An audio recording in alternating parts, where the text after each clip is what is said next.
This week represents a rare victory for Australian sovereignty. A victory for common sense, decency and humanity. And a victory against the sprawling monster of unelected, unaccountable foreign bureaucrats at the United Nations World Health Organization. You'll recall the World Health Organization proposed to change their health regulations that guide member states in the event of a disease outbreak like COVID. From guiding member states to being mandatory on member states, including Australia. This would have represented a complete destruction of Australian sovereignty and a fundamental reimagining of the powers of the World Health Organization.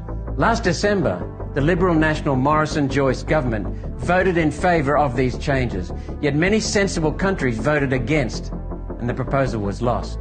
Undaunted, the United Nations World Health Organization tried again this year. After months of heavy criticism, one nation and those opposing these measures have had a huge win. The final report from the International Health Regulations Review Committee, released this week, has dropped the proposed changes. The United Nations World Health Organization will remain an advisory body.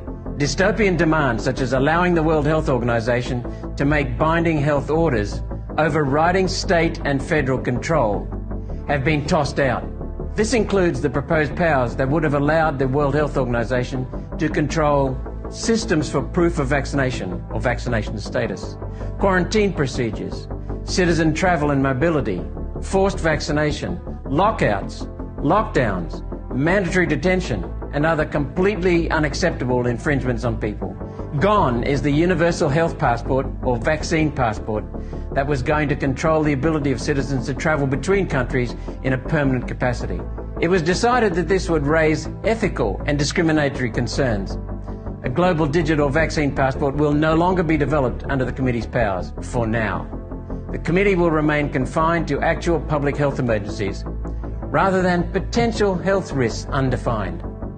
Removing the widely held fear that their scope could be extended to climate lockdowns and other human rights abuses, which would have been possible because the United Nations World Health Organization had proposed to remove human rights completely from the regulations. After a backlash, the committee now strongly recommends the retention of the existing text, which is, quote, full respect for the dignity, human rights and fundamental freedoms of persons as an overarching principle.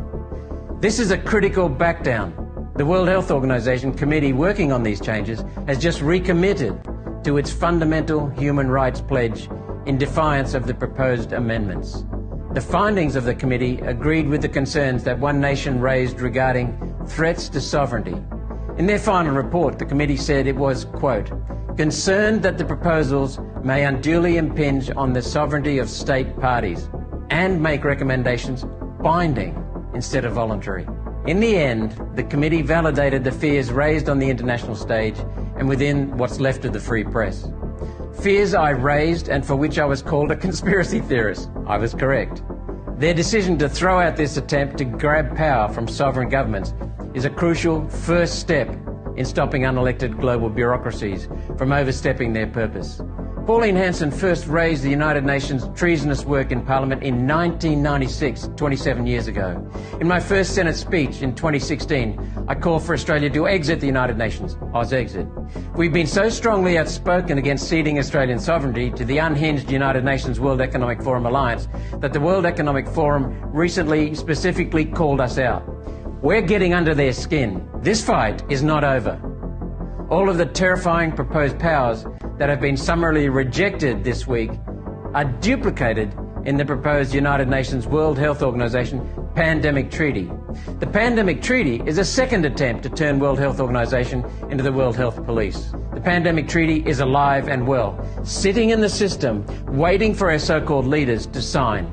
If the Pandemic Treaty were to be approved, it would enforce all of the binding health powers that others in World Health Organization have just rejected. What a mess. The United Nations World Health Organization is too big, too bureaucratic, too removed from the people it's supposed to help. It's corrupt, incompetent, dishonest, and above all else, too close to the big pharmaceutical industry. The next step to protect Australia's health sovereignty is to make sure that the Pandemic Treaty is completely rejected and that the Prime Minister does not sign it. For concerned Australians who have written to their members of Parliament and who received a stock reply saying the treaty has to go through Parliament first, that's actually not true. The World Health Organization Pandemic Treaty includes a provision that it becomes binding on Australia the moment our World Health Organization representative signs it. No parliamentary oversight required. Well, screw that. One Nation's work continues.